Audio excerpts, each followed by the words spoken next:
Looking back, it's strange how quickly everything can unravel.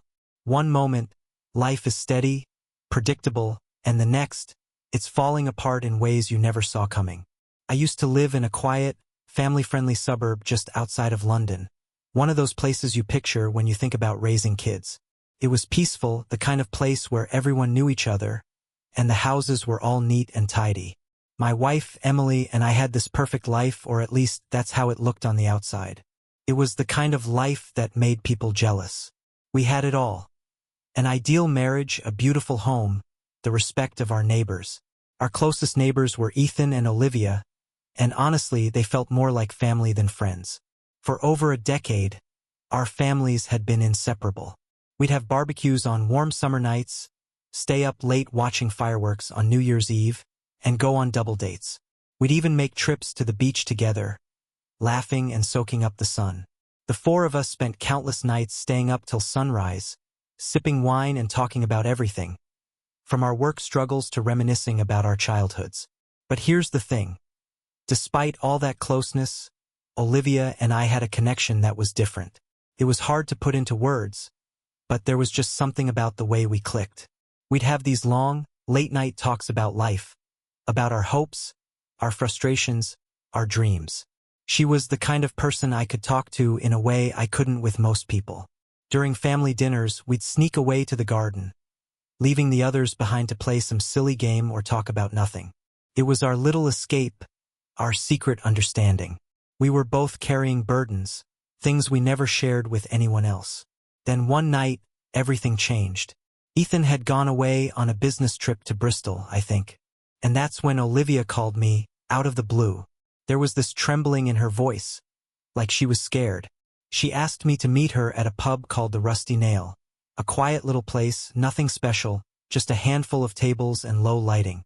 But it felt like the kind of place where you could have a private conversation without anyone overhearing. When I got there, I saw Olivia sitting alone in the corner, nervously tapping her fingers on her glass. The moment I sat down, I could tell something was wrong. She just didn't look like herself. She looked fragile, like she was carrying something heavy. That wasn't the Olivia I knew. Normally, she was confident, collected, the kind of woman who could handle anything. But not that night. She didn't beat around the bush. She told me straight up that she suspected Ethan of having an affair. She said he'd been coming home late, always with some excuse about work. And she noticed a strange perfume on him, a scent that lingered like he'd been with another woman. She also mentioned how he'd started guarding his phone like it was some top-secret document. At first, I didn't know what to say. Ethan? My friend for all these years? The guy I trusted with my life? The idea that he'd betray Olivia like that was unimaginable. But Olivia wasn't just talking about suspicions. She was desperate for answers, and I couldn't just ignore her. I promised to help her figure it out, even though a part of me didn't want to believe it. I wanted to prove her wrong, convince her that Ethan wasn't capable of something like that. That was the start of it all. Olivia and I became a sort of makeshift detective team. We started tracking Ethan's movements, trying to figure out where he was going when he said he was working. Olivia even started snooping through his phone, but he was too careful. We found nothing solid. But here's where things got weird. While all of this was going on, I started paying closer attention to Emily. Something wasn't right with her. She'd been distant for months, cold. Even, it was like she was just going through the motions. Then there were the evenings she'd come home late, reeking of wine, refusing to talk about her day. At first, I chalked it up to stress, but after a while, I started wondering if maybe I was wrong. Maybe there was something more to it. For weeks, Olivia and I would meet up, going over every little detail, trying to piece together the truth. We'd get together when Emily wasn't around, or sit out in the garden late at night, whispering like we were plotting something. What had started out as helping Olivia soon turned into something else. Something deeper, more personal. There was this unspoken bond between us. We both felt trapped in our own lives, burdened by things we couldn't share with anyone else. And honestly, it felt good to have someone who understood that. Someone who shared the same weight of feeling like you were losing your grip on reality. The nights got longer, and the conversations became more intimate. We talked about our marriages, our regrets, our deepest fears. And every time I saw the pain in Olivia's eyes, it hit me harder. This overwhelming need to protect her, to fix everything for her. It was becoming harder to ignore the fact that there was something more between us than just friendship. There was definitely something more between us, something deeper than just friendship. But I kept telling myself it was all in my head, just the stress getting to me, messing with my emotions. Olivia and I had become so wrapped up in our little investigation that we couldn't see the bigger picture. We were so focused on uncovering one affair, that the real betrayal was happening right under our noses, and we never even noticed. It didn't take long before everything started falling apart. We spent weeks chasing down leads, but as time passed, it all began to feel pointless. I started to wonder if maybe we were just paranoid, imagining things that weren't even real. All the late nights, the whispers, the sneaking around, it was exhausting. There were times when I thought about just walking away, telling Olivia to forget the whole thing. But every time I looked into her eyes, full of desperation, I knew I couldn't back down. She needed me, and honestly, I think part of me needed it too. Then everything changed with one email. Just one, from an anonymous sender, like something straight out of a bad soap opera. I'll never forget the moment. Olivia called me, her voice shaking, saying she needed to see me urgently. I thought maybe she'd found another clue. Something small, some little detail to obsess over. But when I got to her place, she was sitting at the dining table, her laptop open in front of her. She was staring at the screen like it was about to jump out and attack her. She didn't say anything at first, just motioned for me to sit down and look at what was on the screen. And there they were, the photos, taken at some fancy restaurant, all romantic, soft lighting, like something out of a romance movie. There was Ethan, my so-called best friend, looking smug, relaxed, and completely at ease. And across from him, holding hands with him, was my wife, Emily, the love of my life, the mother of my kids. And there she was, holding his hand like it was the most natural thing in the world. She was smiling at him, the same smile she used to give me. Couldn't breathe. It hit me like a punch to the gut. It was as if the air had been knocked out of me all at once. I just sat there, staring at the screen, unable to process what I was seeing. My brain kept trying to block it out, to deny what was right in front of me. But there they were, clear as day. My wife, my best friend, wrapped up in each other, completely oblivious to the world around them. Olivia was trying so hard to keep it together, but her hands were shaking so much that she couldn't even close the laptop. I didn't know what to say. I just sat there, numb, unable to comprehend how this could be happening. It felt like the ground had been ripped out from beneath me, like I was falling into some kind of dark, endless void. How could I have been so blind? The signs were all there, the little clues that I missed. How did I not see it? We sat there in silence for what felt like an eternity. I have no idea how long we were there. Minutes? Hours? Finally, Olivia walked over to me and wrapped her arms around me. And that's when I broke. I'm not the kind of guy who cries. I never have been. I hadn't shed a tear in years. But that day, the floodgates opened. And Olivia, bless her heart, she held me, even though she was just as broken as I was. She knew exactly what I was going through because she was living the same nightmare. I managed to choke out a question, my voice cracking like dry wood. Why would they do this to us? Olivia shook her head. Her eyes filled with tears she was desperately trying to hold back. I don't know, Alex. I wish I did. And that was the hardest part, the not knowing. The endless questions that kept piling up, each one making the pit in my stomach feel deeper and heavier. How long had they been doing this? How many times had they lied to us? How many times had my trust been shattered? Right under my nose.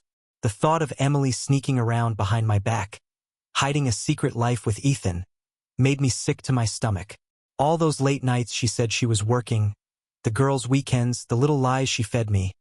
I kept replaying them in my head like a nightmare on loop. I couldn't believe how blind I'd been, how stupid I was to miss it all. Olivia and I spent hours talking, or more like venting, really. All the pain, the anger, the sense of betrayal came rushing out. It was like we were bleeding from the same wound, both of us knowing there wasn't a bandage big enough to stop it. I learned things about Emily I never wanted to know. Small red flags Olivia had noticed over the years but had never thought too much about. And I opened up about my suspicions about Ethan. How he'd always been just a little too friendly with Emily. How he cracked jokes that, looking back, never seemed as innocent as I'd thought. The emotions hit me like a storm. At first, it was pure despair.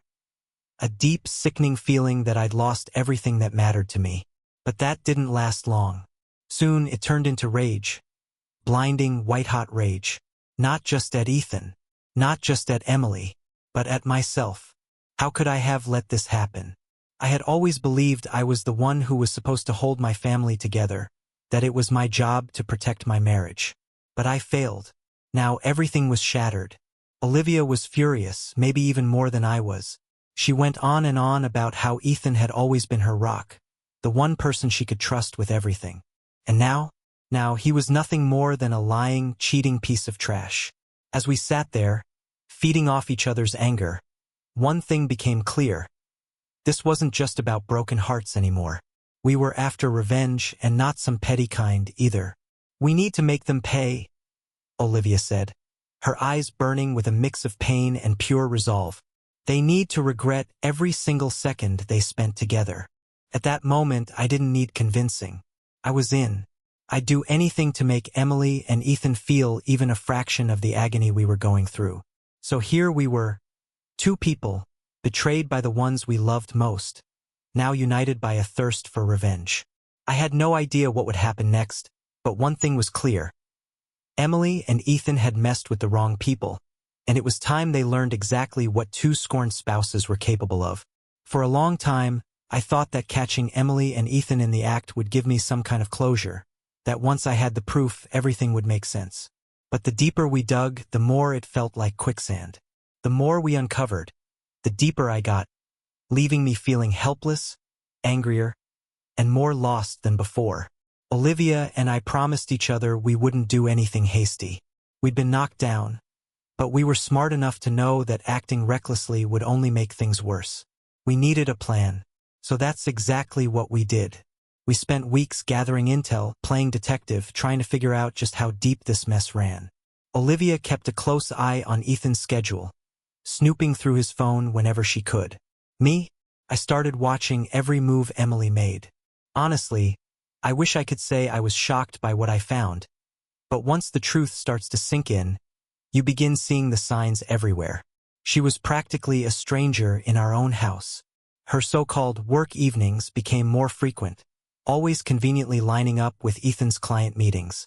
But it didn't take long to realize what was really going on.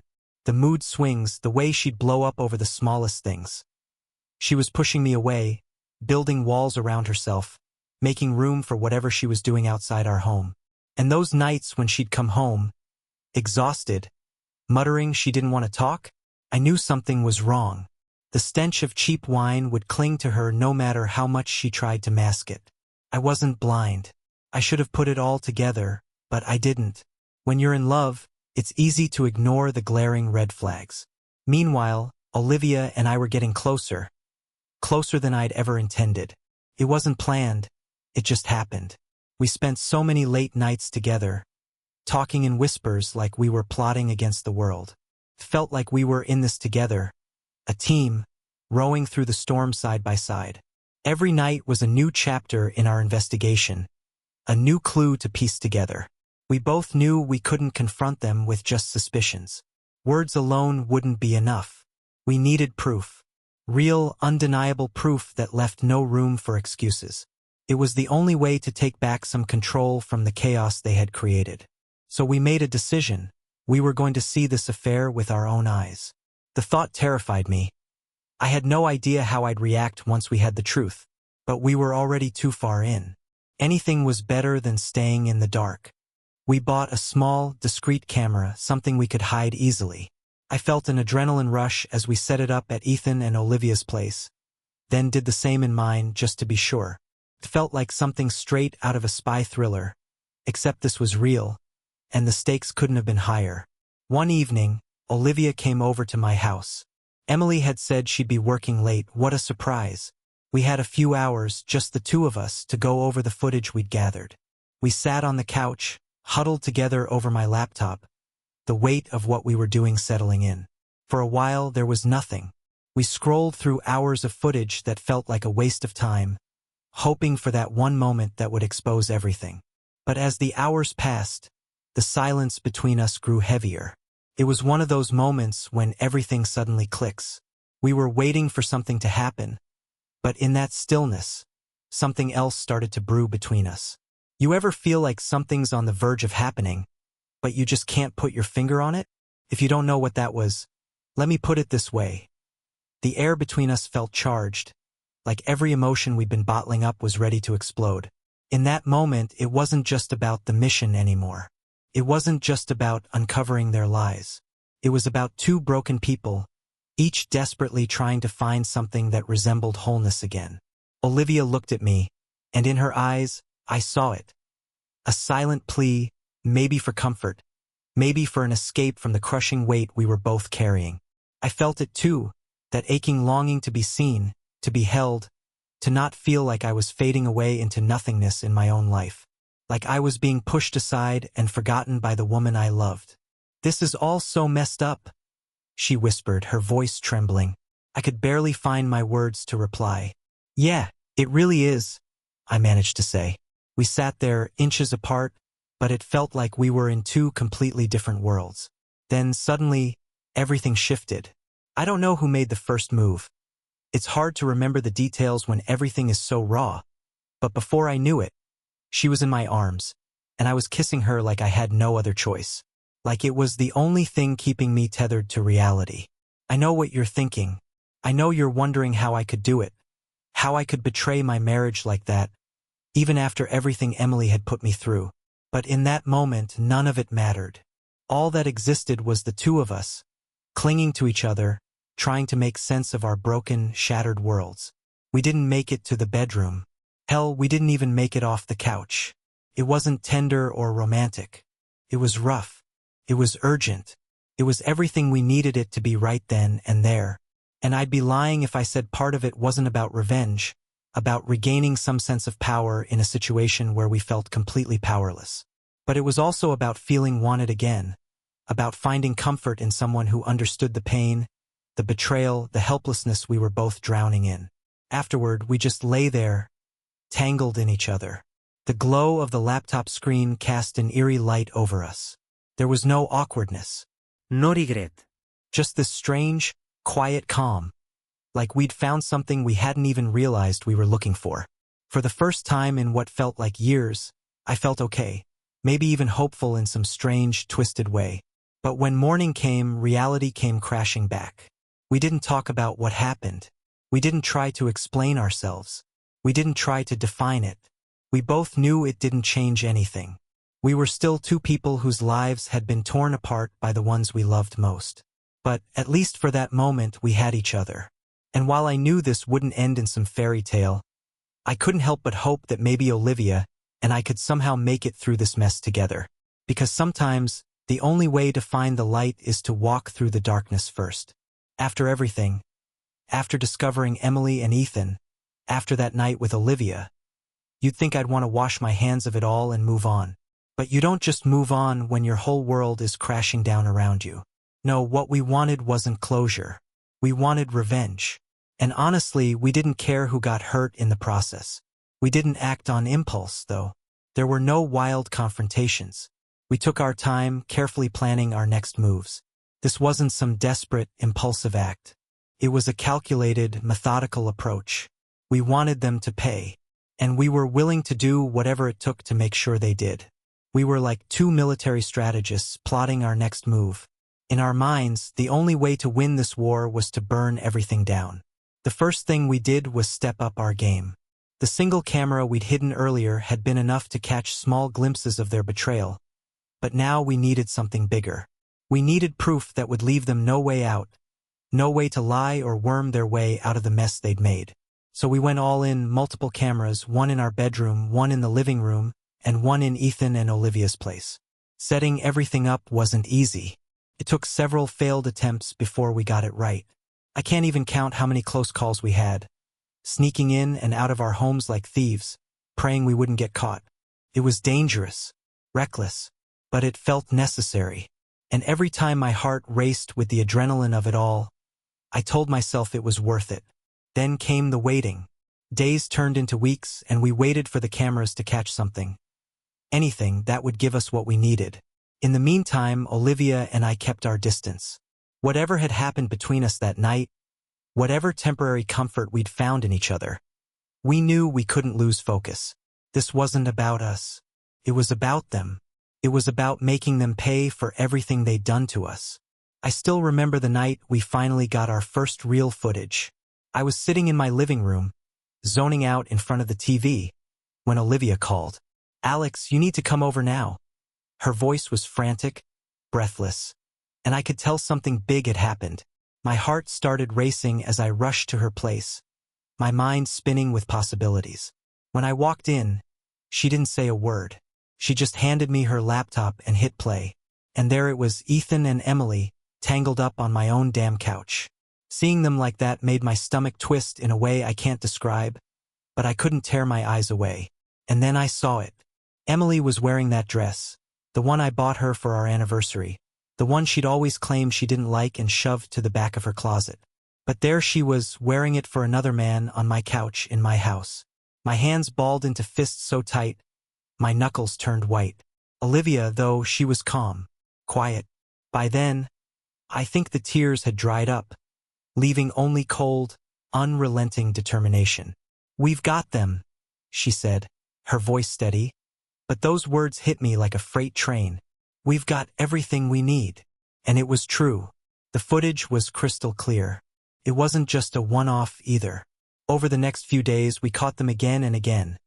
Sometimes in my place, sometimes at Ethan and Olivia's apartment. Always wrapped up in their web of lies, acting like they were the only two people in the world. Watching it felt like a slow, cruel stab in the back, but in a twisted way it was satisfying. Each clip we watched was another nail in their coffins, another piece of evidence we could use to bring them down. The idea to upload the footage online came from Olivia. "We need to make sure everyone sees it," she said one night, her eyes sharp with anger and vengeance. "Not just them, everyone. Their friends, their family, their coworkers. They need to feel the same humiliation they put us through." At first, I was hesitant. Exposing our dirty laundry to the world felt extreme, like crossing a line that couldn't be uncrossed. But the more I thought about it, the more it made sense. Why should we protect them? Why should we keep their dirty little secret when they'd gone out of their way to destroy our lives? They made their choices, and now it was time for them to face the consequences. So we spent the next week getting everything in order. We compiled the footage, editing it down to the most damning moments. We made sure every detail was as impactful as possible. I set up fake social media accounts, created burner email addresses, everything we needed to execute a digital strike. It felt like we were preparing for some kind of war, but this time we were the ones holding the weapons. When everything was ready, we pulled the trigger. We posted the videos online and tagged everyone in their social circles, friends, family, coworkers. Anyone connected to Ethan or Emily in any way was going to see what they'd done. And then we waited. The fallout was immediate. It was like lighting a match in a room full of gasoline. Within hours, the videos had spread across every platform. People I hadn't spoken to in years were reaching out, shocked, horrified, disgusted by what they saw. I'm sure Emily's phone was blowing up, but I didn't care. I blocked her number, shut down every way for her to contact me. As far as I was concerned, she didn't exist anymore. Ethan, on the other hand, tried to do some damage control. He called Olivia, tried to explain himself, tried to reason with her. But she wasn't having any of it. She was a force of nature, unyielding, unshakable. And as much as I hated what we'd become, as much as I knew we'd crossed the line, part of me felt vindicated. They had ruined our lives, and now it was their turn to suffer. I wish I could say that revenge brought me peace. I wish I could say watching their lives crumble gave me the closure I needed. But the truth is, it didn't. It was messy. It was chaotic. It was ugly. And deep down, I knew we just made things worse for ourselves. But in that moment, fueled by rage and betrayal, None of that mattered. All that mattered was that they paid. And they did. When those videos went live, I thought I knew what to expect. But nothing could have prepared me for the firestorm that followed. It was like setting off a bomb in the middle of their world, and the explosion was swift and brutal. Friends, family, coworkers, hell, even casual acquaintances, were hit with the devastating truth of what they'd done. Their secret was out, and there was no hiding from it anymore. And you know what? I wanted them to feel every ounce of it. I wanted them to know what it was like to have your entire life exposed to everyone you care about, to be stripped bare, vulnerable, and powerless. I wanted them to understand the pain we had felt. From the looks of it, I wasn't wrong. Emily's family, people who had been at our wedding, who'd seen every major event in our lives, were calling me confused, embarrassed. They couldn't believe what was happening. But honestly, I didn't care. I didn't care anymore. When Emily's calls flooded in, I didn't even glance at them.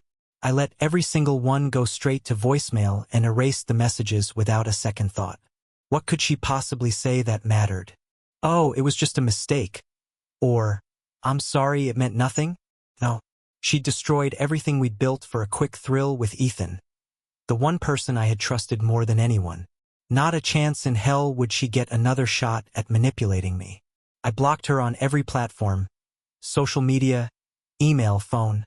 She was gone from my life, like a ghost. Ethan wasn't faring any better. He tried to salvage whatever scraps of dignity he had left by reaching out to Olivia. He spun some sob story about how things had gotten out of hand, about how he still loved her. It was pathetic, and Olivia wasn't having any of it. She was done. No more excuses, no more lies. She had made up her mind to divorce him, and no amount of pleading was going to change that. I could see it in her, the quiet strength, the resolve. She was stronger than I'd ever known, and I couldn't help but admire her for it. Then came the inevitable divorce. If you've never been through it, you can't imagine how painful it is. It's like watching a slow-motion train wreck. You know it's coming, you know it's going to hurt, but there's no avoiding it. The lawyers, the paperwork, the endless back and forth over everything that should have been easy. It's like peeling off a bandage only to find the wound underneath is even worse than you thought. Every conversation with Emily turned into a battle. Every meeting felt like a war. She had the nerve to act like I was the villain. Acting hurt, making me feel like I was the one who needed to apologize. But what was there to apologize for? I had seen the videos. I knew the truth. She was a liar, and there was no going back. Through all of this, Olivia and I were leaning on each other more than ever. After our legal battles, we'd meet up for drinks or long talks. Venting, sharing, even laughing. Every time Olivia told me about Ethan, how he clung to her like he was drowning, I saw how toxic it all was. Ethan was grasping at straws, trying to fix things, but Olivia? She stood her ground, unshaken, and I couldn't help but admire her. Her strength had a kind of quiet power that I hadn't seen before. But let's be real, it wasn't easy. There were days when it felt like the weight of everything would crush me. I'd sit in my empty house, the silence thick around me, and think about all the years I'd spent with Emily. The laughs, the moments, the love, and every single memory felt like a blade to my chest. I'd ask myself how it all went wrong, how she could betray me like that, how I'd missed the signs. The whole thing felt like a nightmare I couldn't wake up from. And the legal process, a goddamn mess, like tearing apart a book that's been your life story.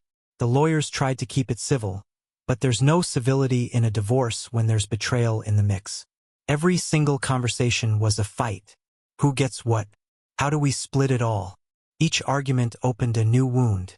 And when Emily tried to play the victim, trying to win my sympathy with those tears, I just couldn't. I couldn't fall for it anymore. Eventually, we reached an agreement. We divided the assets, sold the house, and went our separate ways. The day I signed those papers felt strange. Like I was cutting off a part of myself that had turned toxic. The woman I'd once loved, the woman I thought was my soulmate, was now just a name on a piece of paper. A chapter of my life closed for good. Olivia's divorce wasn't any smoother. Ethan fought her every step of the way, dragging out the process, but Olivia never wavered. She stayed strong, businesslike, and clear-headed. I couldn't help but admire her. She'd been through hell, but she came out of it stronger than I ever thought she could be. And when it was all over, when everything had settled, we found ourselves standing side by side. Two people who'd lost so much, but still had each other. It was strange, a kind of satisfaction in knowing we had made it through the storm, even though the wreckage was still all around us. As much as I hated what Emily had done to me, as much as I wished I could change the past, I knew I was better off without her. Without the lies. Without the feeling of never knowing what was real. For the first time in so long, I felt free. Free from a marriage that had turned toxic. Free from the constant weight of wondering what else she'd been hiding. And sure, I knew there were scars that would take time to heal, but I was ready for what came next. Forward, because sometimes letting go is the only way to move on. It's crazy how much life has changed since everything blew up. The divorces, the anger, the chaos. And through it all, Olivia and I somehow ended up sticking together. At first, we didn't know what to call it. Were we just two broken people trying to heal, or was it something more? We played it safe, taking our time. Slow dates, careful talks. We dipped our toes in, not wanting to rush into something we weren't ready for. But eventually, it was clear. What we had was real. We could talk for hours about everything we'd been through, and it wasn't just about the pain, it was about the future, what we could build together. The ghosts of the past didn't disappear overnight. There were nights I'd wake up, the pain of Emily's betrayal still fresh in my mind. But then I'd look at Olivia. Her smile, her laugh, her presence. It made the past feel more distant. She made it easier to breathe, to trust again. Slowly, I began to think that maybe, just maybe, I could let go of the past. Eventually, I left the house Emily and I had shared. Clean break. I moved into a new apartment, and one night, Olivia came over with a bottle of wine. We sat on the floor of my empty living room, talked, laughed, and even cried a little. I remember thinking, this is what a new beginning feels like. It's messy, it's scary, but it's freeing. And maybe, just maybe, this is what life after all the pain looks like. We're not rushing. We're taking it one day at a time. Maybe one day we'll leave all the chaos behind and find a quiet place to start fresh. It's not a fairy tale, but it's ours. And I know now that sometimes the darkest moments lead you to the light. And I'm ready to see where it takes me.